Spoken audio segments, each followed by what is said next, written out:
जय हिंद। स्वागत है फिर से आप सभी का एक बार आपके अपने YouTube चैनल सरकारी एग्जाम विद एमएस में।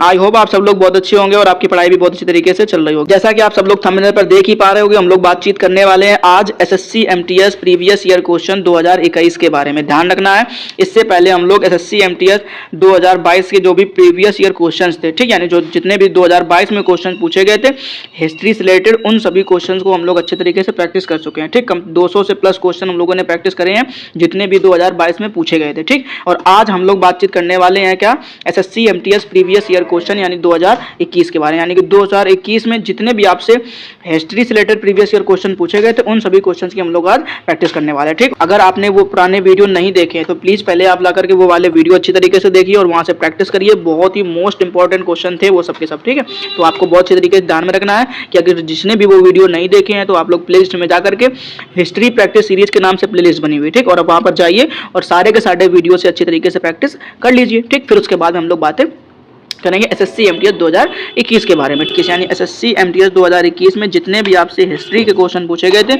उन सभी क्वेश्चन की हम लोग अब यहाँ पर प्रैक्टिस करने वाले हैं। ठीक, चलिए ध्यान से हम लोग पढ़ते हैं पहला क्वेश्चन। ठीक, पहला क्वेश्चन जो है वो क्या कह रहा है कि भारत के किस बौद्ध स्थल पर गौतम बुद्ध ने सबसे पहले धर्म का प्रचार किया था। ठीक, अब ये बात तो सबको पता ही होगी लगभग, जो गौतम बुद्ध थे उन्होंने सबसे पहले कहाँ पर अपना प्रचार प्रसार करा था। ठीक, ये बात आपको बतानी है। यानी बौद्ध धर्म का जो प्रचार प्रसार करा था वो सबसे पहले किस जगह पे करा था। ठीक, तो पहले ऑप्शन आपसे कह रहा है कि बोध गया में करा था। ठीक, दूसरा कह रहा है बराबर की गुफाओं में करा था। ठीक, तीसरा कह रहा है कुशीनगर में, चौथा कह रहा है सारनाथ में। ठीक, तो आपको यहाँ पर ध्यान रखना ऑप्शन नंबर डी क्या याद रखना, आपको ऑप्शन नंबर डी याद रखना, यानी कि सारनाथ में। यानी कि सबसे पहले गौतम बुद्ध ने जो है धर्म का प्रचार कहाँ पर किया था, सारनाथ में किया था। ठीक, यहाँ पर आप जो है आपसे कभी देखें कि सबसे पहले गौतम बुद्ध ने उपदेश कहाँ पर दिए थे, तो आपको ये बात ध्यान रखनी कहाँ पर दिए थे, तो सारनाथ में दिए थे। ठीक, चलिए अब हम लोग देखते हैं नेक्स्ट क्वेश्चन को।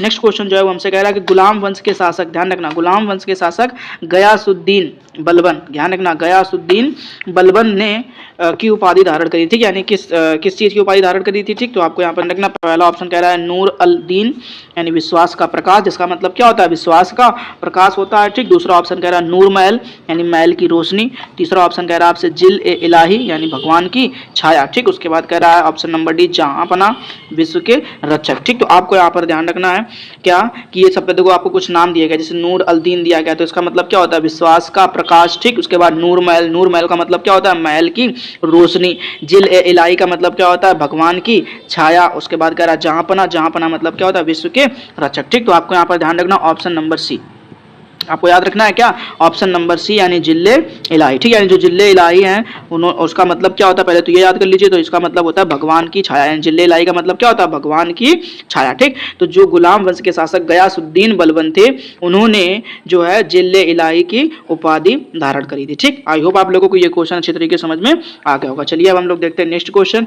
कह रहा है व्यपगत के सिद्धांत, ध्यान रखना क्या कह रहा है, व्यपगत के सिद्धांत का प्रतिपादन निम्न में से किसके द्वारा किया गया था। ठीक है, जो व्यपगत का सिद्धांत है वो निम्नलिखित में से किसके द्वारा प्रतिपादित किया गया था, ये बात आपको बतानी। पहला ऑप्शन आपसे कह रहा है लॉर्ड कॉर्नवालिस, दूसरा ऑप्शन कह रहा है लॉर्ड माउंटबेटन, तीसरा ऑप्शन कह रहा है लॉर्ड डलहौजी, चौथा ऑप्शन कह रहा है लॉर्ड कैनिंग। ठीक, तो आपको यहाँ पर ध्यान रखना ऑप्शन नंबर सी, क्या रखना आपको, ऑप्शन नंबर सी यानी लॉर्ड डलहौजी। यानी लॉर्ड डलहौजी ने व्यपगत के सिद्धांत का प्रतिपादन किया था। ठीक, चलिए अब हम लोग देखते हैं नेक्स्ट क्वेश्चन को। नेक्स्ट क्वेश्चन जो हमसे कह रहा है कि 1846 में ब्रिटिश साम्राज्य और किसके बीच लाहौर की संधि पर हस्ताक्षर किए गए थे। ठीक, यानी जो 1846, पहले तो ये ध्यान रखना लाहौर की संधि हुई कब थी, तो आपको यहाँ पर ध्यान रखना 1846 ईस्वी में। ठीक, यानी 1846 ईस्वी में लाहौर की संधि हुई थी। ये तो पहला क्वेश्चन होगा। ठीक, अब आपसे पूछा गया अगर ब्रिटिश साम्राज्य और किनके बीच में लाहौर की संधि पर हस्ताक्षर किए गए थे, ये बात आपको बतानी है। ठीक, तो जरा ध्यान से पढ़ लीजिए पहले ऑप्शन को। पहला ऑप्शन आपसे कह रहा है महारानी चांद कौर, दूसरा ऑप्शन आपसे कह रहा है महाराजा रणजीत सिंह, तीसरा ऑप्शन कह रहा है महाराजा दलीप सिंह, चौथा ऑप्शन कह रहा है महाराजा खड़क सिंह। ठीक, तो आपको यहाँ पर ध्यान रखना ऑप्शन नंबर सी, क्या याद रखना आपको, ऑप्शन नंबर सी याद रखना, यानी महाराजा दलीप सिंह। यानी महाराजा दलीप सिंह जो थे उन्होंने 1846 ईस्वी में ब्रिटिश साम्राज्य और ठीक है मतलब महाराजा दलीप सिंह के बीच लाहौर की जो है वो क्या हुआ था, संधि पर हस्ताक्षर हुए थे। ठीक, तो ये बात आपको अच्छी तरीके से याद रखनी है। ठीक, चलिए फिलहाल हम लोग देखते हैं अब नेक्स्ट क्वेश्चन को। नेक्स्ट क्वेश्चन जो है वो हमसे कह रहा है कि जो एहोल की राजधानी थी, मतलब जो एहोल है वो किस वंश की राजधानी थी, ये आपको बतानी है। ठीक, तो पहला हमारे पास में ऑप्शन लिखा हुआ कह रहा चोलों की, यानी जो चोल थे उनकी राजधानी थी। दूसरा कह रहा पल्लवों की, तीसरा कह रहा चालुक्यों की, और चौथा कह रहा ऑप्शन पांड्यों की। ठीक, तो आपको यहाँ पर ध्यान रखना है ऑप्शन नंबर सी। क्या याद रखना आपको? ऑप्शन नंबर सी याद रखना है, यानी जो चालुक्य थे, यानी चालुक्य जो वंश के लोग थे या जो चालुक्य शासक थे, उनकी राजधानी क्या हुआ करती थी? एहोल हुआ करती थी। ठीक, चलिए अब हम लोग देखते हैं नेक्स्ट क्वेश्चन। नेक्स्ट क्वेश्चन जो है हमसे कह रहा है निम्नलिखित मौर्य शासकों में से किसने 261 ईसा पूर्व कलिंग युद्ध लड़ा था? ठीक, यानी निम्नलिखित में से मौर्य शासकों में से, ठीक, यानी मौर्य शासकों में से किसने 261 ईसा पूर्व कलिंग का युद्ध लड़ा था? ठीक, अब कलिंग का युद्ध कितना फेमस हुआ ये बात आपको अच्छे से याद रखनी है। ठीक, और इनका नाम भी याद रखना है।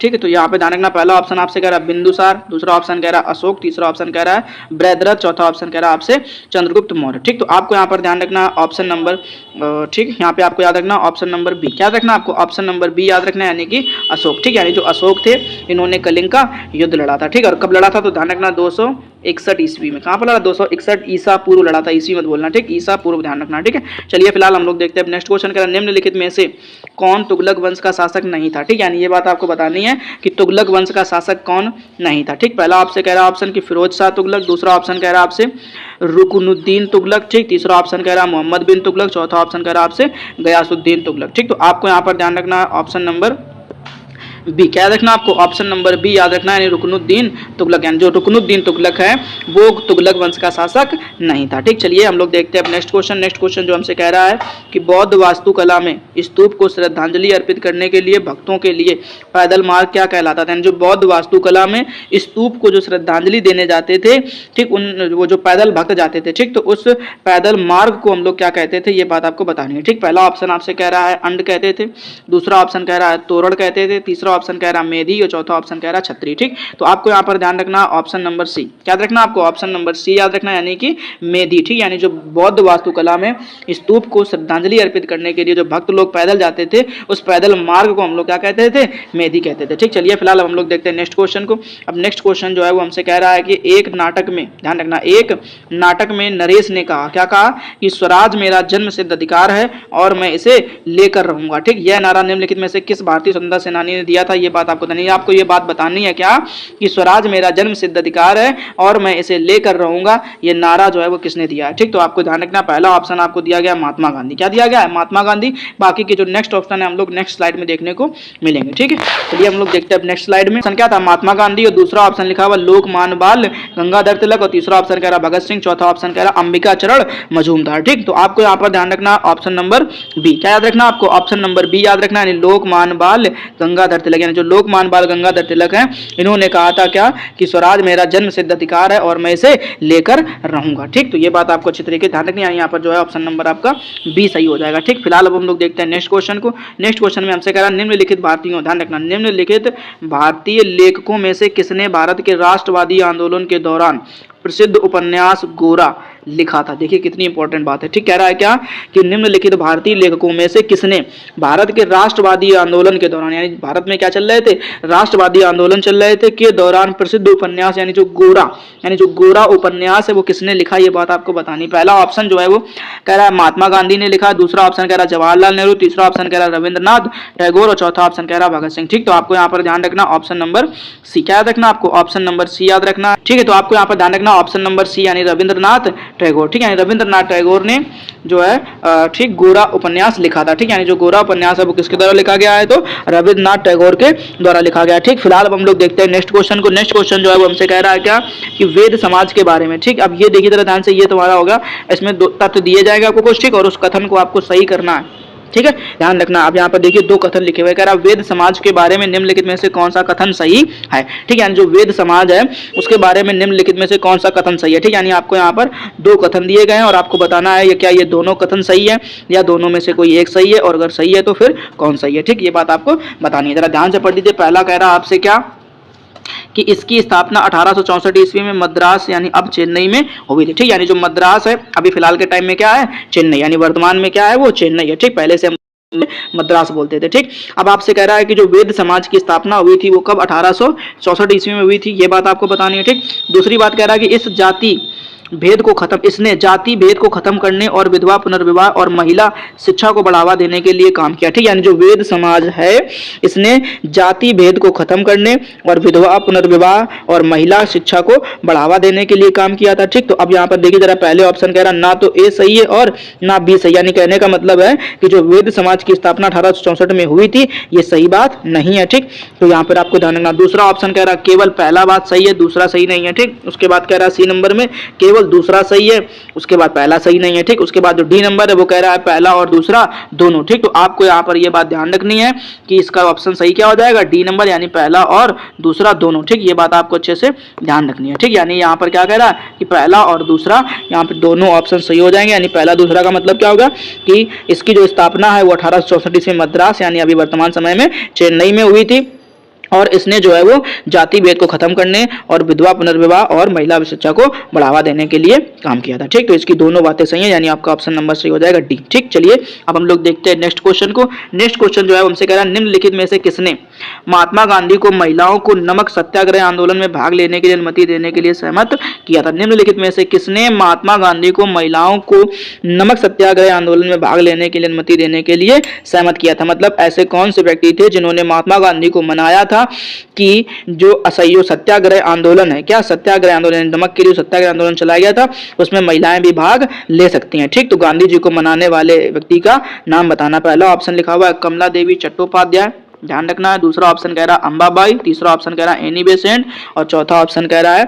आशा लता सेन। ठीक, तो आपको यहाँ पर ध्यान रखना ऑप्शन नंबर ए। क्या याद रखना आपको, ऑप्शन नंबर ए याद रखना। कमला देवी चट्टोपाध्याय ने, कमला देवी चट्टोपाध्याय ने कहा था गांधी जी से कि इस नमक सत्याग्रह आंदोलन में महिलाओं को भी भाग लेने दीजिए। ठीक, तो यानी मनाने वाली कौन हो गई, कमला देवी चट्टोपाध्याय। ठीक, उसके बाद देखते हैं हम लोग नेक्स्ट क्वेश्चन। नेक्स्ट क्वेश्चन जो है वो हमसे कह रहा है क्या कि चोलों के शासनकाल में किसी विद्यालय के रख रखाव के लिए दी गई भूमि को, ठीक, यानी ध्यान रखना है कि चोलों के शासनकाल में, ठीक है, चोलों के शासनकाल में किसी विद्यालय के रख रखाव के लिए दी गई भूमि को के रूप में जाना जाता था। ठीक, यानी किस रूप में जाना जाता था, जो विद्यालयों के लिए भूमि दी जाती थी उसे हम लोग किस नाम से जानते थे। पहला ऑप्शन देखिए जरा ध्यान से, कह रहा है क्या कि ब्रह्मदेव, दूसरा ऑप्शन कह रहा है साला भोग, तीसरा ऑप्शन कह रहा है वेलन नवगाई, ठीक, वेलन नवगाई, चौथा ऑप्शन कह रहा है देवदान। ठीक, तो आपको यहाँ पर ध्यान रखना ऑप्शन नंबर बी। क्या ध्यान रखना आपको, ऑप्शन नंबर बी याद रखना, यानी कि साला भोग। ध्यान रखना है क्या बोला जाता था उसको, साला भोग के नाम से जाना जाता था। ठीक, चलिए अब हम लोग देखते हैं नेक्स्ट क्वेश्चन। नेक्स्ट क्वेश्चन जो है हमसे कह रहा है क्या, एक किले के बारे में निम्नलिखित कथनों पर विचार कीजिए। ठीक, मतलब आपके पास में कोई एक किला होगा, उस किले के बारे में दो बातें बताई गई हैं। ठीक, अब दोनों बातें आपको ध्यान से पढ़नी है, फिर उसके बाद आपको बताना है कि उस किले का नाम क्या है। ठीक, जरा ध्यान से पढ़िए। पहले कह रहा कि इसे मूल रूप से मनकल के नाम से जाना जाता था, मतलब कोई किला होगा उसे हम लोग मनकल के नाम जानते थे। उसके बाद कह रहा कि इसे वर्ष 1143 ईस्वी में एक पहाड़ी की चोटी पर बनाया गया था। ठीक, यानी वो जो किला होगा उस किले को 1143 ईस्वी में एक पहाड़ी की चोटी पर बनाया गया था। ठीक, तो अब यहाँ पर ध्यान से देखिए, कह रहा उपरोक्त कथनों में से किसे, उपरोक्त कथनों में से किस किले के बारे में बातचीत की जा रही है, मतलब उपरोक्त जो कथन दिए गए हैं ना में किस किले के बारे में बातचीत करी जा रही है, तो वो बताना आपको। पहला कह रहा है किला अगुवाड़ा, ध्यान रखना है किला अगुवाड़ा, और उसके बाद कह रहा है चित्रदुर्ग किला, उसके बाद कह रहा है दौलताबाद किला, उसके बाद कह रहा है गोलकोंडा किला। ठीक, तो आपको यहाँ पर ध्यान रखना ऑप्शन नंबर डी, याद रखना आपको ऑप्शन नंबर डी याद रखना, यानी गोलकोंडा किला। यानी जो गोलकोंडा किला है वो जो है उसे हम लोग मनकल के नाम से, तथा 1147 ईस्वी में इसकी स्थापना जो है वो कहाँ पर, एक पहाड़ी की चोटी पर करी गई थी। ठीक, चलिए अब हम लोग देखते हैं नेक्स्ट क्वेश्चन और आज के वीडियो का लास्ट क्वेश्चन। ठीक, ध्यान से पढ़ लीजिए। कह रहा है क्या, प्राचीन भारत में महाजनपदों के शासक फसलों की उपज की दर से कर वसूलते थे। ठीक, यानी कितने तरीके से, तो ध्यान रखना है, कह रहा है पहले 1/5 भाग से, दूसरा कह रहा है 1/6 भाग से, तीसरा कह रहा है 1/3 भाग और उसके बाद में कह रहा है 1/4 भाग। ठीक, तो आपको यहाँ पर ध्यान रखना ऑप्शन नंबर बी, क्या रखना आपको ऑप्शन नंबर बी याद रखना, यानी कि 1/6 भाग। ठीक, यानी 1/6 भाग की दर से जो है वो कर वसूलते थे। ठीक, ये बात आपको अच्छे तरीके से याद रखनी है। ठीक, उम्मीद करता हूँ आप सभी लोगों को ये सारे क्वेश्चन बड़े अच्छे तरीके से समझ में आ गए होंगे। ध्यान से पढ़िए, लिखा हुआ है, कह रहा है कि किस प्रकार की महापाषाण संरचना कब्र या स्मारक में कब्र के चारों ओर पत्थरों के टुकड़ों को गोलाकार आकृति में स्थापित किया जाता था। ठीक, ये बात आपको बतानी है, जरा ध्यान से पढ़िए। पहला ऑप्शन लिखा हुआ है मेन हिर, दूसरा ऑप्शन लिखा हुआ है संगोरा व्रत, तीसरा ऑप्शन है शैलकृत, गुफाएं, और चौथा ऑप्शन है महापाषाण तुंब यानी डोलमेन। ठीक, तो आपको यहाँ पर ध्यान रखना ऑप्शन नंबर बी यानी कि संगोरा व्रत। ठीक, ये ध्यान रखना आपको ऑप्शन नंबर बी यानी संगोरा व्रत। ठीक, तो ऑप्शन नंबर सही हो जाएगा आपका बी। चलिए अब हम लोग देखते हैं नेक्स्ट क्वेश्चन। ठीक, नेक्स्ट क्वेश्चन में हमसे कह रहा है कि अकबर का राजस्व मंत्री निम्नलिखित में से कौन था। ठीक, यानी जो अकबर थे उनका राजस्व मंत्री कौन था, ये बात आपको बतानी है। ठीक, option number A Tansen, option number B Todarmal, option number C Birbal, option number D Raja Mansingh. ठीक, तो आपको यहाँ पर ध्यान रखना है ऑप्शन नंबर बी तोडरमल। ठीक, यानी आपको क्या याद रखना है तोडरमल, यानी ऑप्शन नंबर बी सही हो जाएगा। ठीक है, चलिए अब हम लोग देखते हैं नेक्स्ट क्वेश्चन। चलिए ध्यान से देखिए। ठीक, नेक्स्ट क्वेश्चन दोस्तों हमारे पास में है क्या कि भारत के निम्नलिखित स्वतंत्रता सेनानियों में से किसने वर्ष 1943 में, ध्यान रखना है 1943 में भारतीय राष्ट्रीय सेना आजाद हिंद फौज, ये अच्छी तरीके से ध्यान रखना है। ठीक, जिसे 1942 में रास बिहारी बोस और कैप्टन जनरल मोहन सिंह ने बनाया था, को पुनर्जीवित किया। ठीक, ये अच्छी तरीके से ध्यान रखना कि आजाद हिंद फौज की स्थापना किसने करी थी, ये बड़ी अच्छी बात है, ध्यान रखना। ठीक, पेपर में ये पूछा जाता है और यहाँ पे आप गलती करके आओगे। ठीक, तो जो आजाद हिंद फौज की स्थापना करी थी, ठीक, सब लोगों को याद रहता है सुभाष चंद्र बोस। ठीक,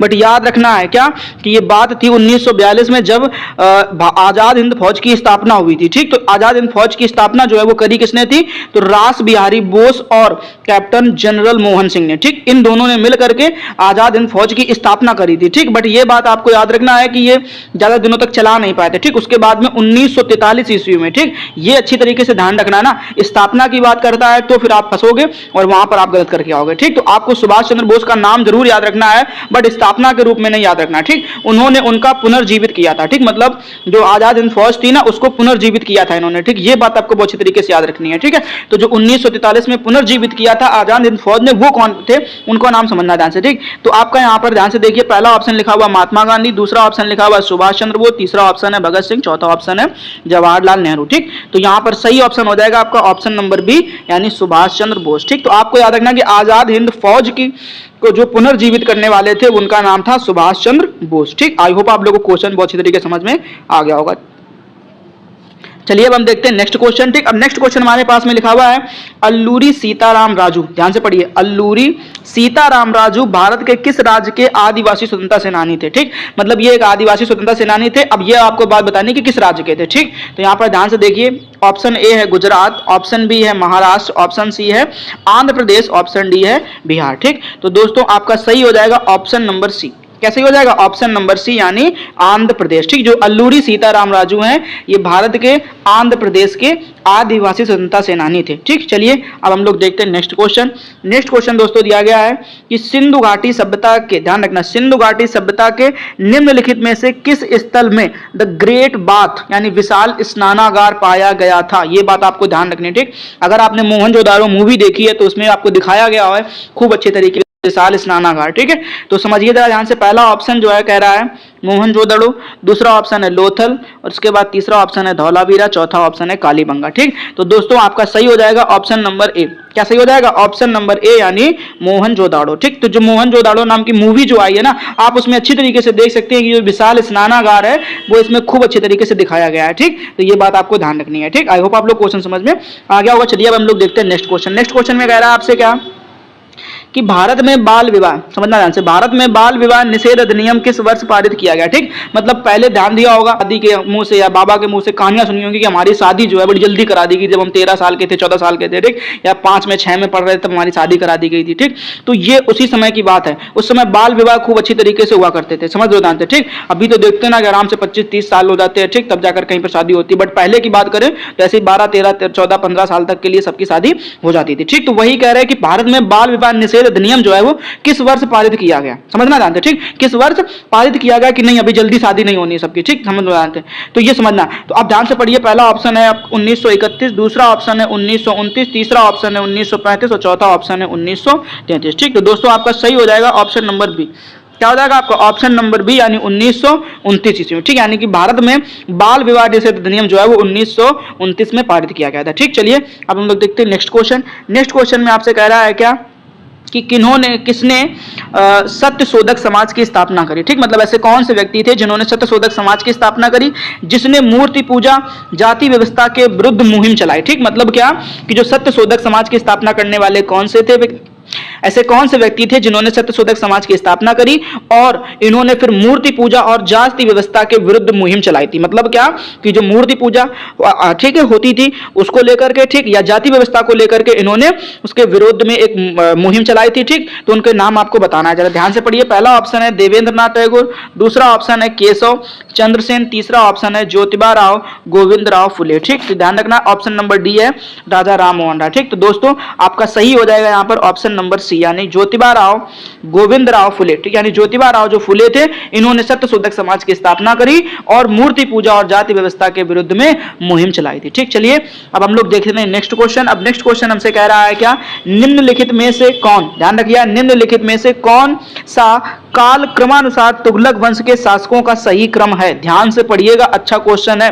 ठीक, कह रहा निम्नलिखित में से कौन सा काल क्रमानुसार तुगलक वंश के शासकों का सही क्रम है जिन्होंने वर्ष 1320 से, ध्यान से पढ़िएगा, जिन्होंने वर्ष 1320 से 1414 तक दिल्ली पर शासन किया था। मतलब आपको तुगलक वंश के शासकों का क्रम से नाम बताना है। ठीक, और यह भी ध्यान में रखना है कि जिन्होंने 1320 ईस्वी से लेकर 1414 ईस्वी तक दिल्ली पर शासन किया था। ठीक, मतलब तुगलक वंश के क्रम के अनुसार आपको शासकों के नाम बताने, बस ये ध्यान रखना। ठीक, पहला ऑप्शन को ध्यान से पढ़िए जरा, कह रहा है मोहम्मद तुगलक, फिर उसके बाद फिरोज शाह तुगलक, फिर उसके बाद गयासुद्दीन तुगलक। ठीक, उसके बाद आपसे कह रहा दूसरे नंबर ऑप्शन में गयासुद्दीन तुगलक, फिरोज शाह तुगलक, मोहम्मद तुगलक। ठीक, फिर उसके बाद तीसरा ऑप्शन में कह रहा फिरोज शाह तुगलक, मोहम्मद तुगलक, गयासुद्दीन तुगलक। ठीक, चौथा ऑप्शन ध्यान से पढ़िए, कह रहा गयासुद्दीन तुगलक, मोहम्मद तुगलक, फिरोज शाह तुगलक। ठीक, तो दोस्तों यहां पर आपका सही हो जाएगा option number C, sorry option number D. ठीक है, तो दोस्तों यहां पर आपका सही हो जाएगा ऑप्शन नंबर डी, यानी गयासुद्दीन तुगलक। ठीक, तो ये ध्यान रखना, पहले जो थे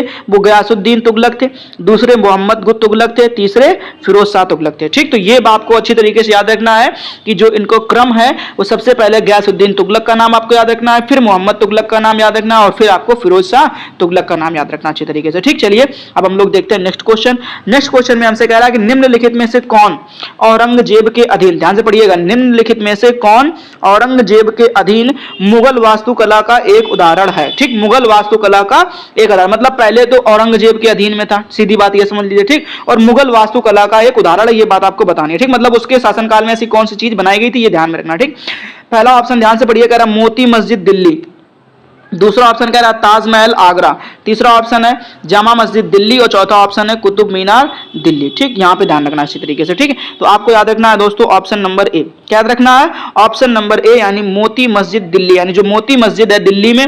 ठीक है, तो ये जो है वो औरंगजेब के शासनकाल में मुगल वास्तुकला का एक उदाहरण माना जाता है। ठीक, तो अच्छी तरीके से आपको याद रखना है कि मोती मस्जिद का जो निर्माण है वो औरंगजेब के शासनकाल में हुआ था। ठीक, चलिए अब हम लोग देखते हैं नेक्स्ट क्वेश्चन। नेक्स्ट क्वेश्चन हमसे कह रहा है कि 1527 में खानवा के युद्ध में, अब ये समझना अच्छे तरीके से क्वेश्चन, पहले तो आप ये याद रखो कि खानवा का जो युद्ध है वो कब हुआ था, तो आपको याद रखना 1527 ईस्वी में। क्लियर, पहला क्वेश्चन तैयार हो गया। दूसरे में कह रहा है क्या कि युद्ध में राणा सांगा को हराने के बाद निम्नलिखित में से किसने गाजी की उपाधि धारण करी थी। ठीक, तो सबसे पहली तो बात याद रखिए क्या कि ये जो खानवा का युद्ध है ये हुआ किन के बीच में था, ये भी बात ध्यान में रखनी है। ठीक, तो ये दो क्वेश्चन आपको अच्छी तरीके से तैयार करने हैं। ठीक, तीसरा क्वेश्चन फिर यहां से बनेगा कि जिस व्यक्ति ने राणा सांगा को हराया था उस व्यक्ति ने गाजी की उपाधि धारण करी थी। ठीक, तो आपको पहले तो ये ध्यान रखना है क्या कि गाजी की उपाधि किसने धारण करी थी, ये नाम याद रखना। ठीक, मतलब इस क्वेश्चन से 3 क्वेश्चन आपको तैयार करने हैं। पहला ये कि खानवा का युद्ध हुआ कब था, और दूसरा किनके बीच में हुआ था। ठीक, और जिसने राणा सांगा को हराया था उसको गाजी की उपाधि दी गई थी। ठीक, तो आपको यहाँ पर 3 क्वेश्चन से तैयार करने।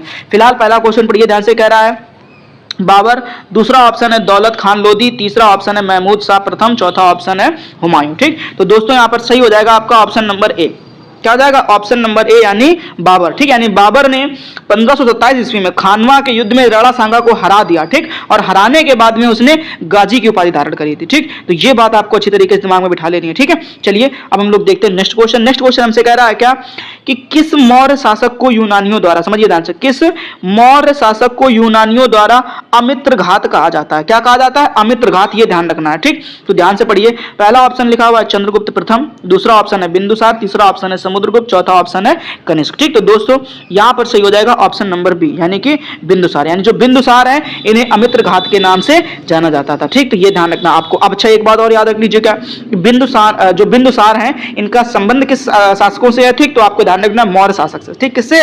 मौर्य शासक या मौर्य वंश से इनका संबंध है, ये भी बात आपको अच्छे तरीके से याद रखनी है, ठीक। तो अमित्रघात किसे कहा जाता है? बिंदुसार को कहा जाता है, ठीक। चलिए दोस्तों अब हम लोग देखते हैं नेक्स्ट क्वेश्चन, ध्यान से पढ़िए दोस्तों, ठीक। नेक्स्ट क्वेश्चन हमारे पास में लिखा है निम्नलिखित में से किस सामाजिक धार्मिक समुदाय की स्थापना राजा राम मोहन राय ने करी थी, ठीक। अच्छा क्वेश्चन है, ध्यान से पढ़ लीजिए। कह रहा है क्या कि राजा राम मोहन राय के द्वारा किस समाज की स्थापना करी गई थी, ये ध्यान से आपको याद रखना है, ठीक। इस क्वेश्चन को आप कई बार पढ़ भी चुके हो पीछे, ठीक। ध्यान से पहले ऑप्शन सीख लेते हैं। कह रहा है प्रार्थना समाज, दूसरा ऑप्शन है ब्रह्म समाज, तीसरा ऑप्शन है अकाली दल, चौथा ऑप्शन है आर्य समाज, ठीक। तो दोस्तों आप सभी को जैसा कि पता ही है कि यहाँ पर आपका सही हो जाएगा ऑप्शन नंबर बी यानी कि ब्रह्म समाज, ठीक। यानी ब्रह्म समाज की स्थापना राजा राम मोहन राय ने करी थी, ठीक। चलिए अब हम लोग देखते हैं नेक्स्ट क्वेश्चन, ठीक। नेक्स्ट क्वेश्चन हमसे कह रहा है निम्नलिखित में से 1913 में भारत के बाहर स्थापित एक क्रांतिकारी संगठन कौन सा था? मतलब 1913 में भारत के बाहर, समझना ध्यान से, ठीक। भारत के अंदर की बात नहीं हो रही, ध्यान रखना। भारत के बाहर 1913 ईस्वी में एक क्रांतिकारी संगठन हुआ था, ठीक। अब उस संगठन का नाम आपको बताना है, ठीक। क्या था? पहला ऑप्शन ध्यान से पढ़िए, लिखा हुआ भारतीय जनता पार्टी। ये कोई क्रांतिकारी संगठन था क्या? सोचो जरा ध्यान से, हैं कैसी कैसी बातें करती। दूसरा ऑप्शन लिखा हुआ गदर पार्टी, तीसरा ऑप्शन लिखा हुआ भारतीय राष्ट्रीय कांग्रेस, समझ में आ रहा है, ठीक। भारतीय राष्ट्रीय कांग्रेस, और चौथा ऑप्शन है साइमन कमीशन, ठीक। ये साइमन कमीशन, ये क्रांतिकारी थे, शाबाश, क्या ही बात है। चलिए आपको यहाँ पर ध्यान रखना दोस्तों, ऑप्शन नंबर बी, क्या याद रखना है? ऑप्शन नंबर बी यानी गदर पार्टी। यानी गदर पार्टी की जो स्थापना है वो भारत के बाहर हुई थी, ठीक है। और कब हुई थी? तो 1913 ईस्वी में हुई थी, ठीक। ये बात आपको अच्छी तरीके से ध्यान रखनी। चलिए अब हम लोग देखते हैं नेक्स्ट क्वेश्चन, ठीक। नेक्स्ट क्वेश्चन में आपसे ध्यान से पढ़िए, क्वेश्चन अच्छा क्वेश्चन है। कह रहा है कि निहंग सिख योद्धाओं की एक पारंपरिक लड़ाई शैली गतका, नाम याद रख लो, क्या थी उनकी? जो योद्धा थे, कहाँ के? सिख, जो सिख योद्धा थे उनकी एक पारंपरिक लड़ाई शैली थी, वो क्या थी? गतका, जिसका इस्तेमाल आत्मरक्षा के साथ साथ खेल के लिए भी किया जाता था, समझना ध्यान से, ठीक। जिसका इस्तेमाल जो है, जिसका यूज वो लोग क्या करते थे? आत्मरक्षा यानी कि सेल्फ डिफेंस में भी करते थे और साथ साथ खेल में भी किया जाता था, समझना। तो भारत के निम्नलिखित में से किस राज्य से उत्पन्न हुई है? अब ये जो गतका पारंपरिक लड़ाई शैली है सिख योद्धाओं की, वो किस राज्य से उत्पन्न हुई है, ये बात आपको बतानी। ध्यान से ऑप्शन पढ़िए। पहला ऑप्शन आपसे कह रहा है बिहार, दूसरा ऑप्शन है गुजरात, तीसरा ऑप्शन है पंजाब, चौथा ऑप्शन है राजस्थान, ठीक। तो दोस्तों यहाँ पर आपका ऑप्शन नंबर सही हो जाएगा सी यानी कि पंजाब, ठीक। तो अब देखिए जरा ध्यान से, सिख लोग जो है वो ज्यादातर कहाँ पर होते हैं? पंजाब में ही तो होते हैं, सीधी बात है कि नहीं? तो आपको यहाँ पर ध्यान रखना है ऑप्शन नंबर सी यानी कि पंजाब, ठीक। चलिए अब हम लोग देखते हैं नेक्स्ट क्वेश्चन, ठीक है, कि युद्ध के नाम और वर्ष के निम्नलिखित युग्मों से कौन से सही सुमेलित हैं, ठीक। मतलब देखिए ध्यान से, पहले तो आपको युद्ध का नाम बताया गया है, ठीक, कि कौन सा युद्ध था, ठीक। उसके बाद कह रहा किस वर्ष में लड़ा गया, ये बात आपको ध्यान में रखनी है, ठीक है। तो यहाँ पर अच्छी तरीके से पढ़ना। पहला ऑप्शन कह रहा है बक्सर का युद्ध, क्या कह रहा है? बक्सर का युद्ध 1764 ईस्वी में लड़ा गया था, ये बात आपको ध्यान रखनी है, ठीक। दूसरा है प्लासी का युद्ध 1757 ईस्वी में लड़ा गया था, ठीक। अब आपको ये बात ध्यान में रखनी कि दोनों युद्ध क्या सही समय पर हुए हैं, समझ में आ रहा है, ठीक। मतलब क्या कि जो दोनों का युद्ध के वर्ष दिए गए हैं वो क्या सही हैं, ठीक। ये बात आपको जाननी। तो पहला ऑप्शन ध्यान से देखिए, कह रहा है क्या कि ना तो फर्स्ट और ना ही सेकंड, मतलब यहाँ पर ना तो फर्स्ट वाला जो है बक्सर का युद्ध 1764 ईस्वी में हुआ था और ना ही प्लासी का युद्ध 1757 ईस्वी में हुआ था, ठीक। दूसरा ऑप्शन कह रहा है फर्स्ट और सेकंड दोनों, मतलब कह रहा है कि जो बक्सर का युद्ध है वो 1764 ईस्वी में हुआ था और जो प्लासी का युद्ध है वो 1757 ईस्वी में हुआ था। ये दोनों बात सही है, ये बताना आपको, ठीक।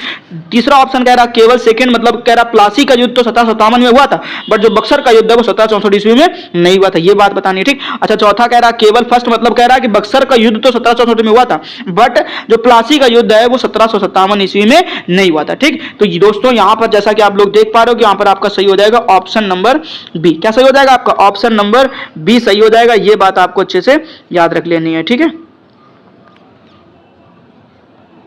तो यहाँ पर आपका सही हो जाएगा ऑप्शन नंबर बी।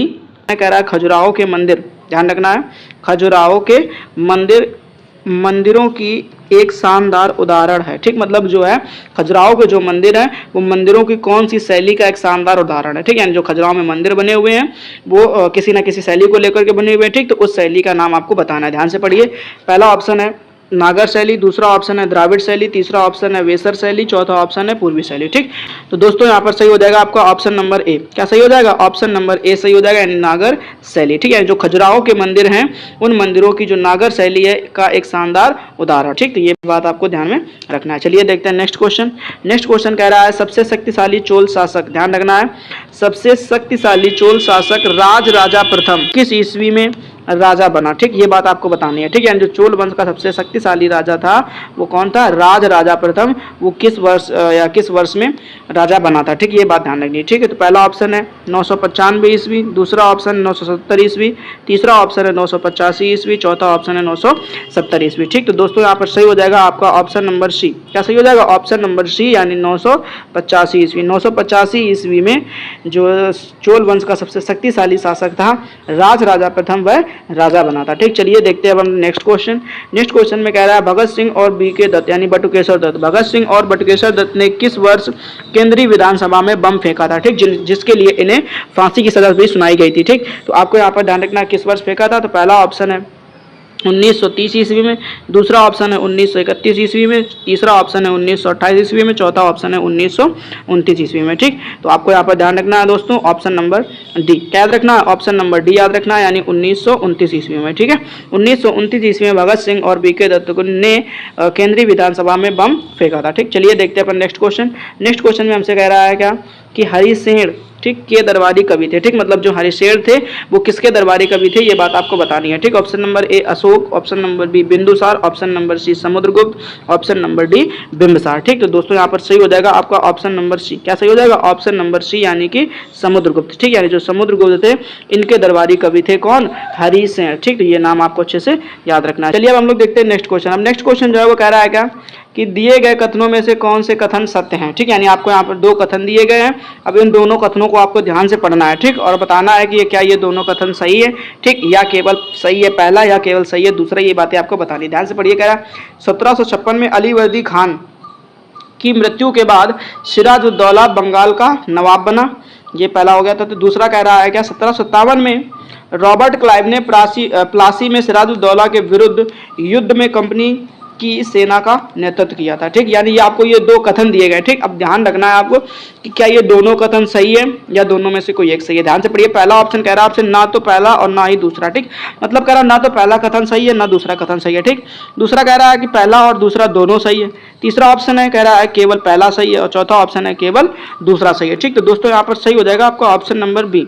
कैसे हो जाएगा? ऑप्शन नंबर बी, यानी कि पहला और दूसरा दोनों कथन एकदम से सही लिखे हुए हैं। ठीक, क्या कि 1756 ईस्वी में अली वर्दी खान की मृत्यु के बाद जो सिराजुद्दौला है वो बंगाल का नवाब बना था। ठीक, और दूसरी बात 1757 में रॉबर्ट क्लाइव ने प्लासी के युद्ध में सिराजुद्दौला के विरुद्ध कंपनी की सेना का नेतृत्व किया था। ठीक, यानी ये दोनों बातें यहाँ पर सही हो जाएंगी। ठीक, यानी कहने का मतलब क्या है कि आपका ऑप्शन नंबर बी सही हो जाएगा। ठीक है, चलिए अब हम लोग देखते हैं नेक्स्ट क्वेश्चन। अच्छा, ध्यान से पढ़िए। नेक्स्ट क्वेश्चन में हमसे कह रहा है कि रजिया सुल्तान की बेटी थी। यानी जो रजिया सुल्तान थी वो किसकी बेटी थी, ये बात आपको बतानी है। ध्यान से पढ़िए।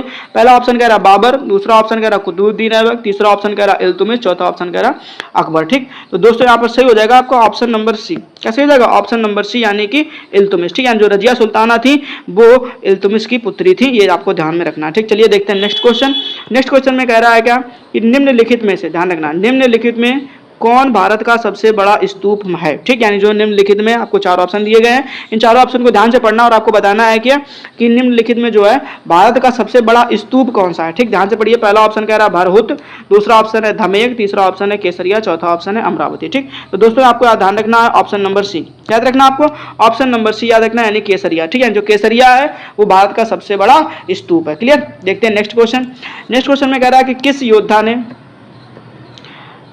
ने 322 ईसा पूर्व में कौटिल्य की सहायता से अंतिम नंद शासक धनानंद को पराजित किया था? ठीक, ये बहुत अच्छा सा क्वेश्चन है और कई बार रिपीट हो चुका क्वेश्चन है। ठीक, तो ये आपको ध्यान रखना है कि 322 ईसा पूर्व में कौटिल्य, ठीक, जिसको आप लोग चाणक्य के नाम से जानते हो, ठीक, चाणक्य की सहायता से अंतिम नंद वंश के शासक धनानंद को पराजित किया था। ठीक, ध्यान से पढ़िए। ऑप्शन नंबर ए में कह रहा कालाशोक, दूसरा ऑप्शन है अशोक, तीसरा ऑप्शन है अकबर, चौथा ऑप्शन है चंद्रगुप्त मौर्य। ठीक, दोस्तों आपको ध्यान रखना ऑप्शन नंबर डी याद रखना, आपको ऑप्शन नंबर डी याद रखना है, चंद्रगुप्त मौर्य। ठीक है, चंद्रगुप्त मौर्य जो है इन्होंने जो है अंतिम नंद वंश के शासक यानी धनानंद को पराजित किया था। ठीक, अब किसकी सहायता से? तो ध्यान रखना है कौटिल्य की सहायता से। क्लियर? चलो देखते हैं हम लोग नेक्स्ट क्वेश्चन। अब नेक्स्ट क्वेश्चन में हमसे कह रहा है क्या 18वीं शताब्दी में, ध्यान रखना 18वीं शताब्दी में अंग्रेजों ने मैसूर शासकों के साथ ठीक है कितने युद्ध लड़े? ठीक है, 18वीं शताब्दी में जो अंग्रेज हैं, अंग्रेजों ने मैसूर शासकों के साथ में कितने युद्ध लड़े, ये बात आपको बतानी है। ठीक, ध्यान से पढ़िए। पहला ऑप्शन है 6, दूसरा ऑप्शन है 3, और तीसरा ऑप्शन है 4 और चौथा ऑप्शन है 2। ठीक, तो यहाँ पर सही हो जाएगा आपका ऑप्शन नंबर सी। कैसे हो जाएगा? ऑप्शन नंबर सी सही हो जाएगा, यानी कि 4 युद्ध लड़े थे। 18वीं शताब्दी में अंग्रेजों ने मैसूर शासकों के साथ में 4 युद्ध लड़े थे। ठीक, चलिए देखते हैं हम लोग नेक्स्ट क्वेश्चन। नेक्स्ट क्वेश्चन में हमसे कह रहा है कि रामभर स्तूप, कौन सा? रामभर स्तूप वह स्थान जहां भगवान बुद्ध का अंतिम संस्कार किया गया था, भारत के किस राज्य में स्थित है? ठीक, यानी कि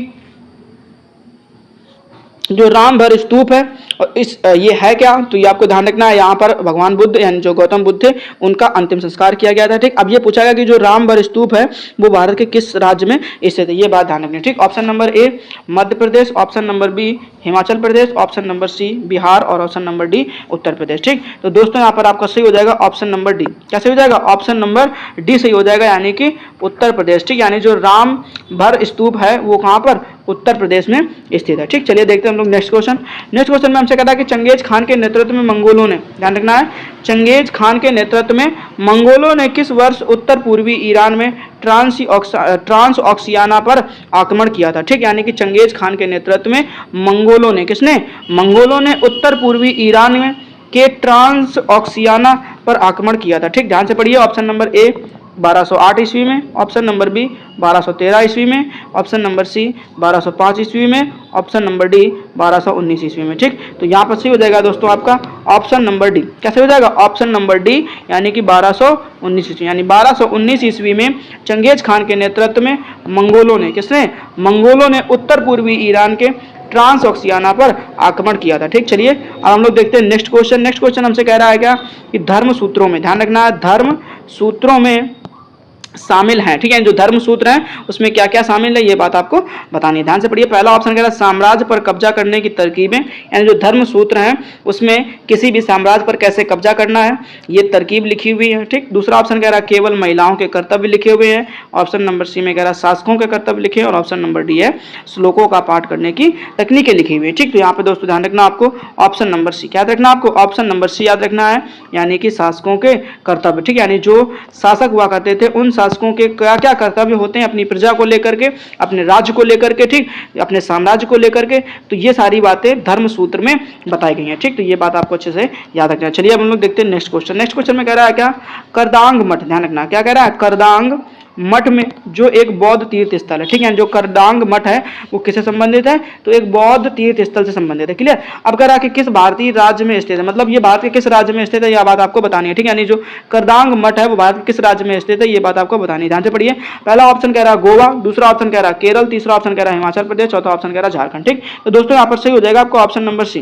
कैसे हो जाएगा? ऑप्शन नंबर सी सही हो जाएगा, यानी कि हिमाचल प्रदेश। ठीक है, जो हिमाचल प्रदेश है वहां पर करदांग मठ स्थित है। ठीक, जो कि एक बौद्ध तीर्थ स्थल है। ठीक, चलिए देखते हैं नेक्स्ट क्वेश्चन। नेक्स्ट क्वेश्चन में कह रहा है कि 1526 ईस्वी में, ध्यान रखना, कहां पर? 1526 ईस्वी में पानीपत युद्ध में, ठीक है, को बाबर ने पराजित किया था। ठीक, मतलब क्या कि जो पानीपत का युद्ध हुआ था 1526 ईस्वी में, उसमें बाबर को, ठीक, बाबर ने किसे पराजित किया था ये बात आपको बतानी है। ठीक, तो ध्यान रखना है। अच्छा, एक चीज और समझ लीजिएगा कि ये क्वेश्चन दूसरे तरीके से कैसे पूछा सकता है। तो दूसरे तरीके से क्वेश्चन जो है पूछा जाएगा क्या कि पानीपत का जो युद्ध है वो कब हुआ था? तो 1526 ईस्वी में। ठीक, अब किन किन के बीच में हुआ था ये भी बन सकता है। दो क्वेश्चन तैयार कर लीजिए। ठीक, कि पानीपत का युद्ध 1526 ईस्वी में हुआ और किन के बीच में हुआ, तो ये भी बात आपको ध्यान रखनी है। ठीक, तो पहला तो आपको दिख रहा होगा क्वेश्चन में क्या? बाबर, बट दूसरा नाम आपको और बताना है। ठीक, कह रहा बहलोल लोदी, सिकंदर लोदी, राणा लोदी, चौथा है ऑप्शन इब्राहिम लोदी। ठीक है, तो ध्यान से पढ़िए आपको दोस्तों, यहाँ पर सही हो जाएगा ऑप्शन नंबर डी। कैसे हो जाएगा? ऑप्शन नंबर डी से हो जाएगा, यानी इब्राहिम लोदी। ठीक है, बाबर ने 1526 ईस्वी में पानीपत के युद्ध में पराजित किया था। ठीक, चलिए अब हम लोग देखते हैं नेक्स्ट क्वेश्चन। कह रहा है क्या कि कांग्रेस का विभाजन, ध्यान से पढ़िएगा, कह रहा है कांग्रेस का विभाजन किस सन में हुआ था? ठीक है, जो कांग्रेस है उसका विभाजन कब हुआ था ये बात आपको बतानी। ठीक, तो पहला ऑप्शन है 1908 में, दूसरा ऑप्शन है 1903 में, तीसरा ऑप्शन है 1907 ईस्वी में, चौथा ऑप्शन है 1905 ईस्वी में। ठीक, तो दोस्तों यहाँ पर हो जाएगा आपका ऑप्शन नंबर सी। कैसे हो जाएगा? ऑप्शन नंबर सी से हो जाएगा, यानी 1907 ईस्वी। ठीक है, वो कह रहा है क्या कि भारतीय राष्ट्रीय कांग्रेस, ध्यान से पढ़ना है आपको, क्या कि भारतीय राष्ट्रीय कांग्रेस की स्थापना कब हुई थी? ठीक, यानी इसके जो आपको ऑप्शन दिखाई देंगे वो नेक्स्ट स्लाइड में दिखाई देंगे। फिलहाल पहले आप क्वेश्चन को अच्छे तरीके से पढ़ लीजिए। कह रहा भारतीय राष्ट्रीय कांग्रेस की स्थापना कब हुई थी या किस सन में हुई थी ये बात आपको बतानी है। ठीक है, चलो ठीक है, चलिए अब हम लोग इसके ऑप्शन देख लेते हैं। ठीक, ऑप्शन में पहला ऑप्शन कह रहा है क्या 1875 में, दूसरा ऑप्शन है पहला ऑप्शन है 1875, दूसरा ऑप्शन है 1879, तीसरा ऑप्शन है 1885, चौथा ऑप्शन है 1877। ठीक है, तो दोस्तों यहाँ पर सही हो जाएगा आपका ऑप्शन नंबर सी। क्या सही हो जाएगा? ऑप्शन नंबर सी सही हो जाएगा आपका, यानी कि 1885। ठीक, यानी 1885 ईस्वी में भारतीय राष्ट्रीय कांग्रेस का स्थापना हुई थी। ठीक, ये बात आपको अच्छे से याद रखनी है। फिलहाल चलिए अब हम लोग देखते हैं नेक्स्ट क्वेश्चन।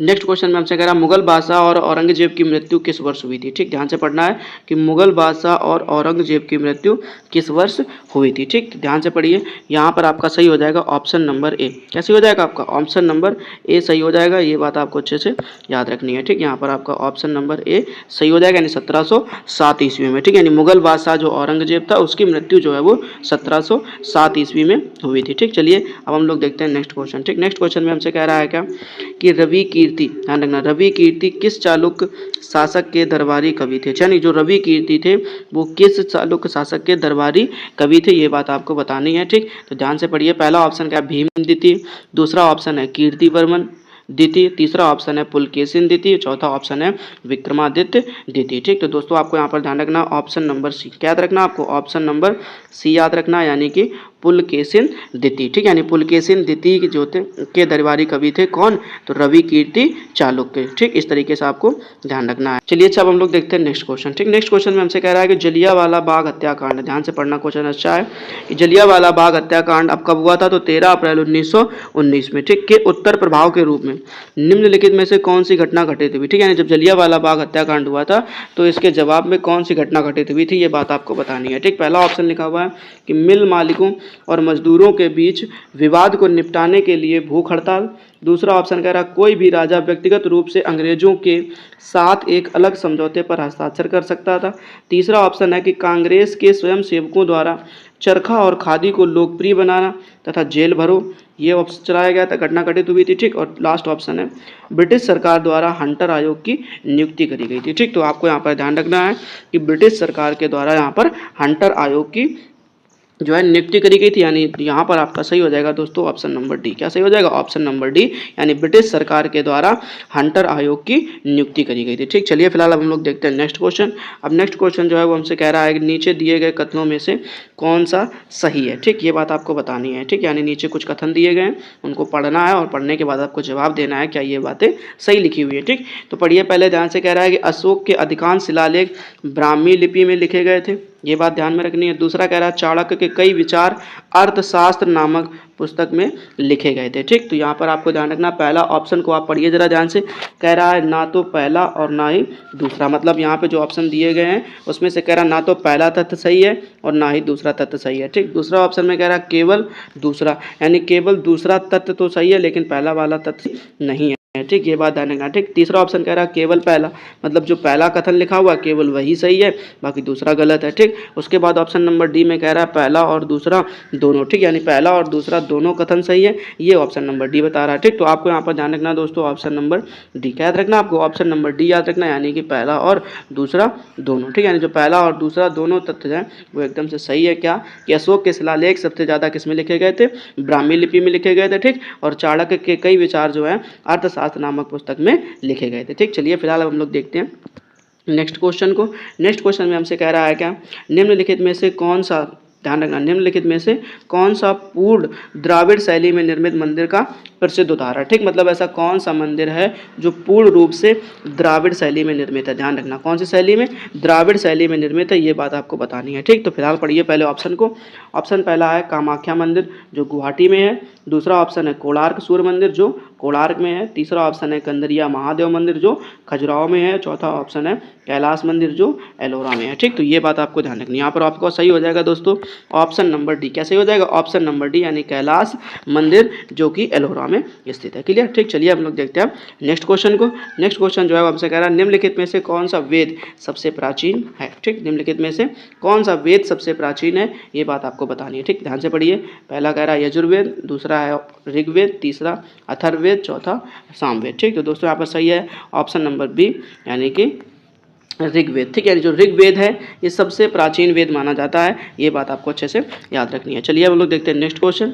नेक्स्ट क्वेश्चन में कह रहा है आपसे क्या कि निम्नलिखित में से कौन 1236 से 1240 ईस्वी तक मध्यकालीन भारत की पहली मुस्लिम महिला शासक रहीं? ठीक, मतलब ऐसी कौन सी महिला शासिका हैं जो 1236 ईस्वी से 1240 ईस्वी तक मध्यकालीन भारत की पहली मुस्लिम महिला शासिका रहीं? ठीक, ये बात आपको बतानी है। ठीक, तो पहला ऑप्शन ध्यान से पढ़िए, लिखा हुआ है रानी मंगम्माल। ठीक, दूसरा ऑप्शन लिखा हुआ है सुल्ताना चांद बीबी, तीसरा ऑप्शन है बेगम समरू और चौथा ऑप्शन है रजिया सुल्ताना। ठीक, तो आपको यहाँ पर दोस्तों ध्यान रखना है ऑप्शन नंबर डी। क्या याद रखना है आपको? ऑप्शन नंबर डी याद रखना है, यानी कि रजिया सुल्ताना। ठीक है, जो रजिया सुल्ताना थी वो मध्यकालीन भारत की पहली मुस्लिम शासिका थी जो 1236 ईस्वी से 1240 ईस्वी तक रही। ठीक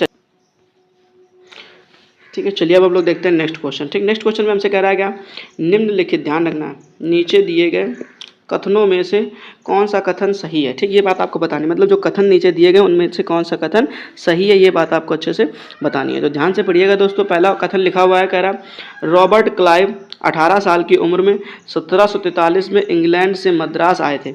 ये बात ध्यान रखनी है। दूसरा ऑप्शन कह रहा बक्सर की लड़ाई के बाद ईस्ट इंडिया कंपनी ने भारतीय राज्यों में रेसिडेंट्स को नियुक्त किया। ठीक, तो ये दोनों बातें आपको ध्यान में रखनी है। ठीक है, तो दोस्तों यहाँ पर ध्यान से देखिए, पहला ऑप्शन जो है वो कह रहा है केवल दूसरा, मतलब यहाँ पे जो कथन नंबर सेकेंड है वो सही है केवल। दूसरा ऑप्शन कह रहा है पहला और दूसरा दोनों, मतलब यहाँ पर जो पहला कथन है और दूसरा कथन है इन दोनों कथन के बारे में बताएगा, कह रहा है दोनों सही है।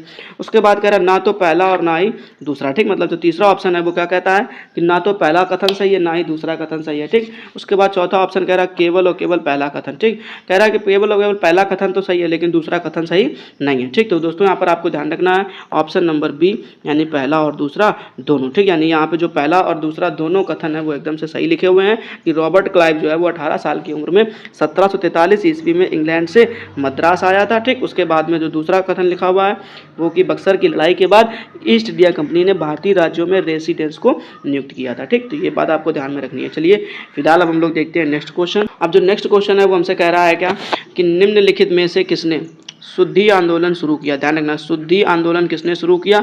जिसने उन हिंदुओं को अपने मूल विश्वास हिंदू धर्म में लौटने के लिए सक्षम बनाया जिन्होंने इस्लाम या ईसाई धर्म स्वीकार कर लिया था। ठीक, मतलब पहले आप लोगों ने ध्यान दिया होगा कि औरंगजेब के ज़माने के समय में, ठीक है, कुछ हिंदुओं ने उनके दबाव में आकर के उनके जो वो लोग उनको परेशान किया करते थे। ठीक, उनसे बचने के लिए उन लोगों ने हिंदू धर्म को या कुछ ठीक छोड़ करके इस्लाम धर्म को या ईसाई धर्म को स्वीकार कर लिया था। ठीक, तो ऐसे कौन से व्यक्ति थे जिन्होंने शुद्धि आंदोलन शुरू करा और उसके बाद में जो ठीक धर्म परिवर्तन कर चुके थे उन लोगों को पुनः वापस से हिंदू धर्म में लौटने के लिए सक्षम बनाया? ठीक, तो आपको ध्यान रखना है पहला ऑप्शन है रामकृष्ण परमहंस, दूसरा ऑप्शन है केशव चंद्र सेन और तीसरा ऑप्शन है नरेंद्र नाथ दत्त, चौथा ऑप्शन है सरस्वती दयानंद। ठीक, तो दोस्तों यहाँ पर सही हो जाएगा आपका ऑप्शन नंबर डी। क्या सही हो जाएगा? ऑप्शन नंबर डी सही हो जाएगा, यानी कि दयानंद सरस्वती। क्लियर, इस तरीके से ध्यान रखना। चलिए फिलहाल हम लोग देखते हैं नेक्स्ट क्वेश्चन। नेक्स्ट क्वेश्चन में कह रहा है कि 6वीं शताब्दी ईसा पूर्व में निम्नलिखित में से महाजनपद गांधार, ध्यान रखना, महाजनपद गांधार की राजधानी क्या थी? अब गांधार की आपको राजधानी बतानी है। ठीक, तो ध्यान से पढ़िए, पहला ऑप्शन कह रहा है हस्तिनापुर थी, दूसरा ऑप्शन है वाराणसी थी, तीसरा ऑप्शन है मथुरा, चौथा ऑप्शन है तक्षशिला। ठीक, तो दोस्तों आपको ध्यान रखना है यहाँ पर ऑप्शन नंबर डी। क्या याद रखना आपको? ऑप्शन नंबर डी याद रखना, यानी कि तक्षशिला, यानी जो गांधार की राजधानी थी वो क्या थी? तक्षशिला थी। ठीक, चलिए अब हम लोग देखते हैं नेक्स्ट क्वेश्चन। ठीक, नेक्स्ट क्वेश्चन में कह रहा है क्या कि प्लासी के युद्ध में, ध्यान रखना, प्लासी के युद्ध में सिराजुद्दौला की हार का मुख्य कारण क्या था? ठीक, यानी जो प्लासी का युद्ध हुआ था उसमें सिराजुद्दौला की हार का मुख्य कारण क्या था, ये बात आपको बतानी है। तो ध्यान से पढ़िए दोस्तों, पहला ऑप्शन कह रहा है सेनापति मीर जाफर के नेतृत्व वाली सेना ने युद्ध में भाग नहीं लिया। ठीक, मतलब जो उसका सेनापति था मीर जाफर, उसके नेतृत्व वाली जो सेना थी उसने युद्ध में भाग नहीं लिया था, इसलिए वो हार गया था।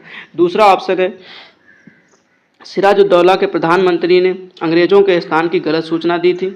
ठीक, तीसरा ऑप्शन है अंग्रेजों ने सिराजुद्दौला की सेना खाद्य आपूर्ति बंद कर दी थी और उन्हें आत्मसमर्पण करने के लिए मजबूर कर दिया था। ठीक, चौथा ऑप्शन है अंग्रेजों को सिराजुद्दौला के महल में प्रवेश करने का गुप्त रास्ता पता था। ठीक, ये ध्यान रखना। तो आप चारों ऑप्शन ध्यान से पढ़ लीजिए और यहाँ पर सही हो जाएगा आपका दोस्तों ऑप्शन नंबर ए। कैसे हो जाएगा? ऑप्शन नंबर ए, यानी कि जो सेनापति मीर जाफर था, ठीक, कि उसकी जो नेतृत्व वाली सेना थी इसने युद्ध में भाग नहीं लिया था। ठीक, इसलिए जो है सिराजुद्दौला की हार का मुख्य कारण बना। ठीक, तो ये ध्यान रखना है।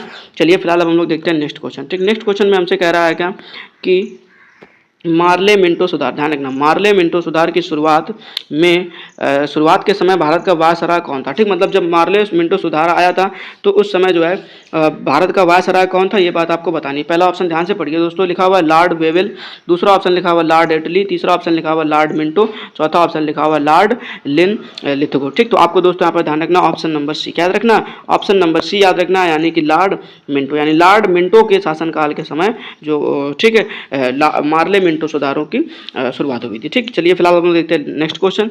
नेक्स्ट क्वेश्चन जो है हमसे कह रहा है क्या कि इलवारी वंश यानी दिल्ली सल्तनत का प्रथम शासक कौन था? इलवारी वंश हम लोग किसको कहते हैं? दिल्ली सल्तनत। तो कह रहा है दिल्ली सल्तनत का प्रथम शासक कौन था, ये बात आपको बतानी है। पहला ऑप्शन लिखा हुआ रजिया सुल्तान, दूसरा ऑप्शन लिखा हुआ गयासुद्दीन तुगलक, तीसरा ऑप्शन लिखा हुआ कुतुबुद्दीन ऐबक और चौथा ऑप्शन लिखा हुआ इल्तुतमिश। ठीक, चलिए दोस्तों, तो यहाँ पर आपका जो है ऑप्शन वो सही हो जाएगा, ऑप्शन नंबर सी। क्लियर, ये ध्यान रखना, यानी ऑप्शन नंबर सी यानी कुतुबुद्दीन ऐबक, यानी दिल्ली सल्तनत का जो प्रथम शासक था वो कुतुबुद्दीन ऐबक था। ठीक है, तो ध्यान से देखिए दोस्तों, क्या लिखा? निम्नलिखित में से कौन डेक्कन एजुकेशन सोसाइटी, ध्यान रखना, निम्नलिखित में से कौन डेक्कन एजुकेशन सोसाइटी 1884 के संस्थापकों में से एक थे? मतलब जो डेक्कन एजुकेशन सोसाइटी की स्थापना 1884 ईस्वी में हुई थी। ठीक, तो कह रहा है उनमें से ऐसे कौन से संस्थापक थे, उनका नाम बताना ध्यान से। ठीक, पहला ऑप्शन देखिए जरा ध्यान से, लिखा हुआ है जी अगरकर, दूसरा ऑप्शन लिखा हुआ है तुलसीराम, तीसरा ऑप्शन लिखा हुआ दादोबा पांडुरंग, चौथा ऑप्शन लिखा हुआ है वी.आर. सिंधे। ठीक, तो दोस्तों आपको यहाँ पर ध्यान रखना है ऑप्शन नंबर ए, याद रखना आपको ऑप्शन नंबर ए याद रखना, यानी कि जी अगरकर। जो जी अगरकर थे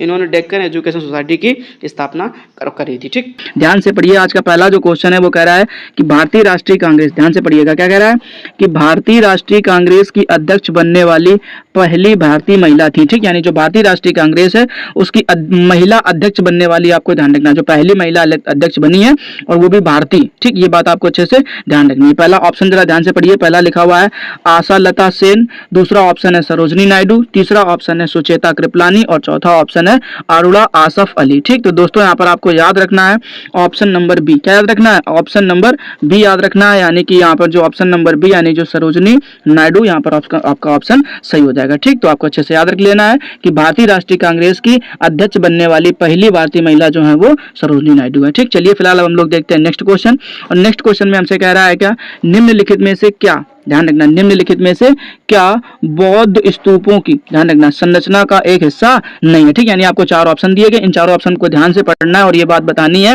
कि इनमें से कौन ऐसा शब्द है जो बौद्ध स्तूपों की संरचना का हिस्सा नहीं रहा है। ठीक, तो ये ध्यान रखना आपको। पहला ऑप्शन ध्यान से पढ़ लीजिए, लिखा हुआ है गोपुर, दूसरा ऑप्शन लिखा हुआ है छत्र, तीसरा ऑप्शन है अंड, चौथा ऑप्शन है हर्मिका। ठीक, तो दोस्तों आपको यहाँ पर ध्यान रखना है ऑप्शन नंबर ए, क्या याद रखना आपको? ऑप्शन नंबर ए याद रखना है, यानी कि गोपुर। ठीक, तो आपको यहाँ पर दिख रहा होगा गोपुर। ठीक, यानी जो गोपुर शब्द है ये बौद्ध स्तूपों की संरचना का हिस्सा नहीं है। ठीक, चलिए अब हम लोग देखते हैं नेक्स्ट क्वेश्चन।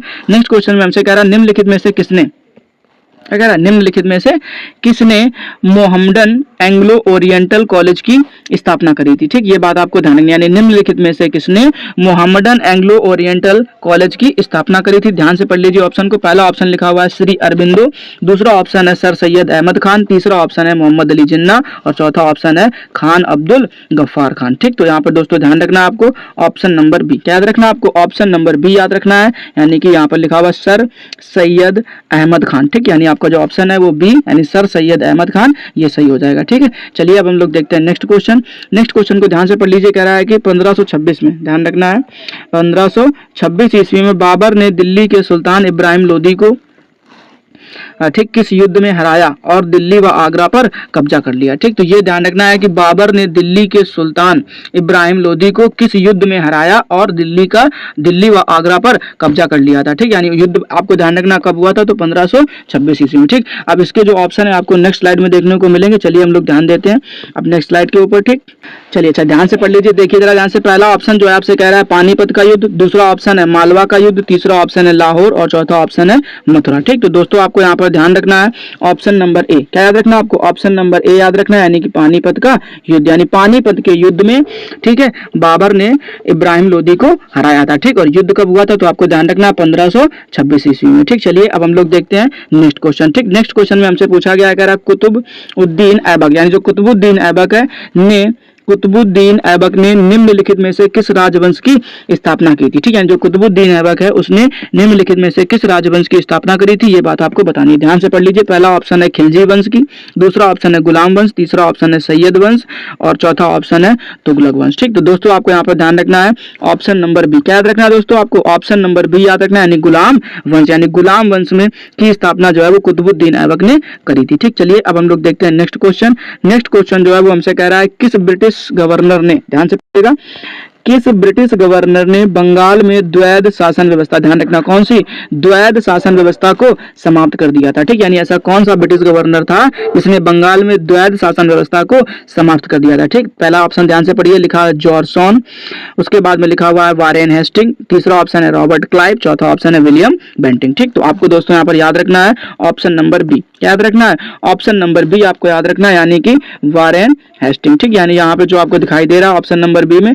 Warren Hasting. ठीक, इन्होंने द्वैध शासन व्यवस्था को, किसको, द्वैध शासन व्यवस्था को क्या कर दिया था, समाप्त कर दिया था। ठीक, ये बात आपको अच्छी तरीके से याद रख लेनी है। चलिए अब हम लोग देखते हैं नेक्स्ट क्वेश्चन। ठीक, नेक्स्ट क्वेश्चन में हमसे पूछा गया है, कह रहा है क्या, निम्नलिखित में से किसने, ध्यान से पढ़िएगा, निम्नलिखित में से किसने ब्रिटिश ईस्ट इंडिया कंपनी की ओर, ध्यान रखना, ब्रिटिश ईस्ट इंडिया कंपनी की ओर से बक्सर के युद्ध का नेतृत्व किया था। ठीक, अब ये बात आपको अच्छे से याद रखनी है कि ऐसा कौन सा व्यक्ति है जिसने ब्रिटिश ईस्ट इंडिया कंपनी की तरफ से बक्सर के युद्ध का नेतृत्व किया था। ठीक, तो दोस्तों आपको ध्यान रखना है, पहला ऑप्शन ध्यान से पढ़िए, लिखा हुआ हेक्टर मुनरो, दूसरा ऑप्शन है जॉन विलियम्स फोर्टेस्क्यू और तीसरा ऑप्शन है चार्ल्स स्टुअर्ट और चौथा ऑप्शन है रॉबर्ट क्लाइव। ठीक, तो आपको याद रखना है दोस्तों यहाँ पर ऑप्शन नंबर ए। क्या याद रखना है आपको, ऑप्शन नंबर ए याद रखना है, यानी कि यहाँ पे आपको लिखा मिल रहा होगा क्या, हेक्टर मुनरो। ठीक, तो आपको यहाँ पर ध्यान रखना option number A Hector Munro. ठीक है, तो ध्यान रखना है कि ब्रिटिश ईस्ट इंडिया कंपनी की ओर से बक्सर के युद्ध का जो नेतृत्व है वो हेक्टर मुनरो ने किया था। ठीक, चलिए फिलहाल अब हम लोग देखते हैं नेक्स्ट क्वेश्चन।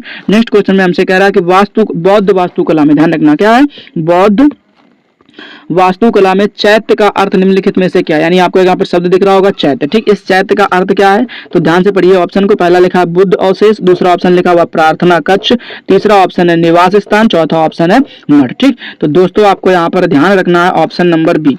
क्या याद रखना है आपको, ऑप्शन नंबर बी याद रखना है, यानी आपको यहाँ पर दिख रहा होगा प्रार्थना कक्ष। ठीक, यानी जो चैत्य का मतलब होता है किसका, यानी चैत्य शब्द यहाँ पर आपको दिया गया, उस चैत्य शब्द का मतलब होता है प्रार्थना कक्ष। ठीक, चलिए अब हम लोग देखते हैं नेक्स्ट क्वेश्चन को। अब नेक्स्ट क्वेश्चन में हमसे पूछा गया है, कह रहा है निम्नलिखित में से किसने, ध्यान रखना है क्या, निम्नलिखित में से किसने 1887 में भारतीय राष्ट्रीय कांग्रेस को अध्यक्ष के रूप में संबोधित किया था। ठीक, मतलब आपको उस व्यक्ति का नाम बताना है जिन्होंने 1887 ईस्वी में, कब, 1887 ईस्वी में, ठीक, भारतीय राष्ट्रीय कांग्रेस, किसकी, भारतीय राष्ट्रीय कांग्रेस को, ठीक, अध्यक्ष के रूप में संबोधित किया था। ठीक, उस व्यक्ति का आपको नाम बताना है। ठीक, तो दोस्तों यहाँ पर ध्यान से पहले ऑप्शन पढ़ लीजिए। पहला ऑप्शन लिखा हुआ WC बनर्जी और दूसरा ऑप्शन लिखा हुआ बदरुद्दीन तैयबाजी, तीसरा ऑप्शन लिखा हुआ बाल गंगाधर तिलक, चौथा ऑप्शन लिखा दादा भाई नौरोजी। ठीक, तो दोस्तों आपको याद रखना है यहाँ पर ऑप्शन नंबर बी, यानी बदरुद्दीन तैयबाजी। ठीक, यानी जो बदरुद्दीन तैयबाजी थे इन्होंने जो है 1887 ईस्वी में भारतीय राष्ट्रीय कांग्रेस की अध्यक्षता करी थी। ठीक, चलिए फिलहाल अब हम लोग देखते हैं नेक्स्ट क्वेश्चन। नेक्स्ट क्वेश्चन में हमसे पूछा गया है, कह रहा है पुर्तगाली खोजकर्ता, ध्यान से पढ़िएगा, क्या कह रहा है कि पुर्तगाली खोजकर्ता वास्को डिगामा, ध्यान से पढ़ लीजिए, क्या कह रहा है, पुर्तगाली खोजकर्ता वास्को डिगामा, ठीक, किस सन में भारत आया। ठीक, तो यहाँ पर आपको ध्यान रखना है कि जो वास्को डिगामा है जिसने पुर्तगाली खोजकर्ता था वो, ठीक, अब वो भारत कब आया था, तो आपको ये बात बतानी, ध्यान से पढ़िए। पहला ऑप्शन लिखा हुआ 1495 ईस्वी में, दूसरा ऑप्शन, ठीक, पहला ऑप्शन क्या लिखा हुआ है 1495 ईस्वी में, दूसरा ऑप्शन लिखा हुआ है 1497 ईस्वी में, ठीक, तीसरा ऑप्शन लिखा हुआ है 1498 ईस्वी में, ठीक, और चौथा ऑप्शन लिखा हुआ है 1496 ईस्वी में। ठीक, तो दोस्तों आपको यहाँ पर ध्यान रखना है ऑप्शन नंबर सी। क्या याद रखना है आपको, ऑप्शन नंबर सी याद रखना है, यानी कि 1498 ईस्वी में। ठीक, तो ये अच्छी तरीके से आपको याद रखना है कि 1498 ईस्वी में पुर्तगाली खोजकर्ता वास्को डिगामा जो है वो भारत आया था। ठीक है, आई होप आप लोगों को क्वेश्चन अच्छी तरीके समझ में आ गया होगा। ठीक, अगर आप लोगों ने अभी तक वीडियो को लाइक नहीं किया है तो प्लीज वीडियो को लाइक कर दीजिए, और अगर आप लोग चैनल पर फर्स्ट टाइम आए हुए हैं तो प्लीज चैनल को सब्सक्राइब कर लीजिए और नोटिफिकेशन बेल को ऑल पर सिलेक्ट कर लीजिए, ताकि जब भी हमारा कोई भी वीडियो अपलोड हो उसका नोटिफिकेशन आपको समय पर मिलता रहे। ठीक, क्योंकि यहाँ पर इस चैनल पर आपको जो है सारे के सारे प्रीवियस ईयर क्वेश्चन देखने को मिलेंगे। ठीक, हम लोग अच्छे तरीके से कंप्यूटर एग्जाम की तैयारी कर रहे हैं। अभी आने वाला जो एग्जाम है वो SSC MTS है, इसलिए हमारा सारा का सारा फोकस जो है SSC MTS के ऊपर है। ठीक, इसके बाद जो भी आने वाले एग्जाम होंगे हम समय समय पर आपको उसके प्रीवियस ईयर क्वेश्चन प्रोवाइड कराते रहेंगे। ठीक, इसलिए प्लीज आप सब लोग चैनल को सब्सक्राइब कर लीजिए और नोटिफिकेशन बेल को ऑल पर सिलेक्ट कर लीजिए। ठीक है, फिलहाल चलिए अब हम लोग देखते हैं नेक्स्ट क्वेश्चन। अब नेक्स्ट क्वेश्चन में हमसे पूछा गया है, कह रहा है इनमें से किस चोल शासक ने, ध्यान रखना है, इनमें से किस चोल शासक ने तंजावर में बृहदीश्वर मंदिर का निर्माण, ठीक, यहाँ पर बृहदेश्वर ध्यान रखना, ठीक, बृहदेश्वर मंदिर का निर्माण अब कहां पर, तंजावर में। ठीक, यानी जो बृहदेश्वर मंदिर है वो कहां पर है, तंजावर में है। ठीक, अब शासक का नाम बताना है, कौन से शासक का, तो चोल शासक। तो कह रहा है कि इनमें से किस चोल शासक ने तंजावर में बृहदेश्वर मंदिर का, ठीक, तो यहाँ पर आपको ध्यान रखना, ऑप्शन पहला दिया गया आपको, कह रहा है राजेंद्र प्रथम, ठीक, दूसरा ऑप्शन लिखा हुआ है राज राजा प्रथम, और तीसरा ऑप्शन लिखा हुआ है विजयालय, और चौथा ऑप्शन लिखा हुआ है राजेंद्र तृतीय। ठीक, तो दोस्तों यहाँ पर आपको याद रखना है ऑप्शन नंबर बी। क्या याद रखना है आपको, ऑप्शन नंबर बी याद रखना है, यानी कि राज राजा प्रथम। ठीक, यानी जो राज राजा प्रथम थे इन्होंने तंजावर में बृहदेश्वर मंदिर का निर्माण कराया था। ठीक, और इनका संबंध किससे है, तो चोल शासक से है। ठीक, इस तरीके से आपको ये क्वेश्चन अच्छी तरीके से याद रख लेना। चलिए फिलहाल अब हम लोग देखते हैं नेक्स्ट क्वेश्चन। नेक्स्ट क्वेश्चन में हमसे कह रहा है क्या, कि बुद्ध ने, ध्यान रखना है क्या कह रहा है, बुद्ध ने, ठीक है, कौन से व्यक्ति, आपको याद रखना है बुद्ध भगवान का नाम, कि बुद्ध ने, ठीक, अब कहां पर ज्ञान प्राप्त किया था। ठीक, यानी जो बुद्ध को ज्ञान की प्राप्ति हुई थी वो कहां पर हुई थी, उस जगह का नाम आपको बताना है। ठीक, ध्यान से पढ़ लीजिए, पहला ऑप्शन लिखा हुआ है आपका बोध गया, क्या कह रहा है, बोध गया। ठीक, और दूसरा ऑप्शन है कुशीनगर, तीसरा ऑप्शन है वाराणसी, और चौथा ऑप्शन है पाटलिपुत्र। ठीक, तो आपको यहाँ पर ध्यान रखना है ऑप्शन नंबर ए, क्या याद रखना है आपको यहाँ पर, ऑप्शन नंबर ए याद रखना है, यानी कि बोध गया। ठीक, यानी बोध गया में, ठीक, गौतम बुद्ध को ज्ञान की प्राप्ति हुई थी। ठीक, जो भगवान बुद्ध थे उनको बोध गया में ज्ञान की प्राप्ति हुई थी। ठीक, चलिए अब हम लोग देखते हैं नेक्स्ट क्वेश्चन।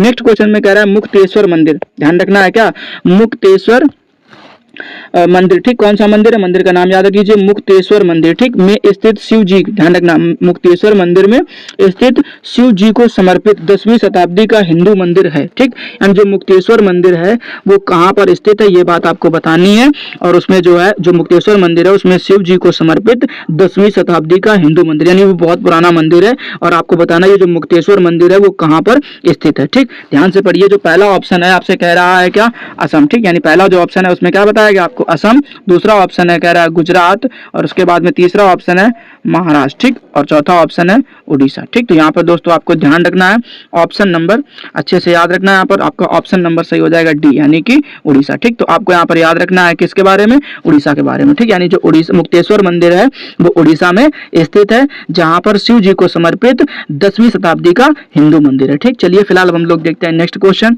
अब नेक्स्ट क्वेश्चन में हमसे पूछा गया है निम्नलिखित में से कौन, ध्यान से पढ़िएगा, निम्नलिखित में से कौन खिलाफत आंदोलन, ठीक, क्या कह रहा है, निम्नलिखित में से कौन खिलाफत आंदोलन के या के, ठीक, नेता या नेत्री थी या थे। ठीक, जो भी है वो बातें आपको बतानी। ठीक, ध्यान से पढ़ लीजिए, पहला ऑप्शन लिखा हुआ है कह रहा मौलाना अबुल कलाम आजाद। ठीक, मौलाना अबुल कलाम आजाद, दूसरा ऑप्शन है भगत सिंह, और उसके बाद में तीसरा ऑप्शन लिखा हुआ है आपका क्या, कस्तूरबा गांधी। ठीक, और चौथा ऑप्शन लिखा हुआ है ज्योतिबा फुले। ठीक, तो ये बात आपको अच्छे से याद रखनी। पहले तो क्वेश्चन समझ लीजिए ध्यान से, कह रहा निम्नलिखित में से कौन खिलाफत आंदोलन के नेता थे या नेत्री थी, ये बात आपको बतानी है। ठीक, तो दोस्तों यहाँ पर आपको ध्यान रखना है ऑप्शन नंबर ए, क्या याद रखना है आपको यहाँ पर, ऑप्शन नंबर ए याद रखना है, यानी कि मौलाना अबुल कलाम आजाद। ठीक है, जो मौलाना अबुल कलाम आजाद थे ये खिलाफत आंदोलन के नेता थे। ठीक, चलिए अब हम लोग देखते हैं नेक्स्ट क्वेश्चन। तो कह रहा है क्या कि गौतमी पुत्र श्री सतकर्णी, ध्यान रखना, गौतमी पुत्र श्री सतकर्णी किस राजवंश, ध्यान रखना, किस राजवंश के शासक थे, यानी जो गौतमी पुत्र सतकर्णी थे वो किस राजवंश के शासक थे, ध्यान रखना है। पहला ऑप्शन लिखा हुआ है कह रहा है राष्ट्रकूट, दूसरा ऑप्शन लिखा हुआ है सातवाहन, तीसरा ऑप्शन लिखा हुआ है चोल, और चौथा ऑप्शन लिखा हुआ है चेर। ठीक, तो दोस्तों यहाँ पर आपको याद रखना है ऑप्शन नंबर बी, क्या याद रखना है आपको यहाँ पर, ऑप्शन नंबर बी याद रखना है, यानी कि सातवाहन। ठीक, यानी जो सातवाहन है, ठीक, जो गौतमी पुत्र श्री सतकर्णी जो है वो सातवाहन राजवंश से संबंधित थे। ठीक, चलिए फिलहाल हम लोग मिलेंगे इसके नेक्स्ट वीडियो में, तब तक के लिए जय हिंद, अपना ख्याल रखिएगा और अच्छे तरीके से पढ़ाई करते रहिएगा।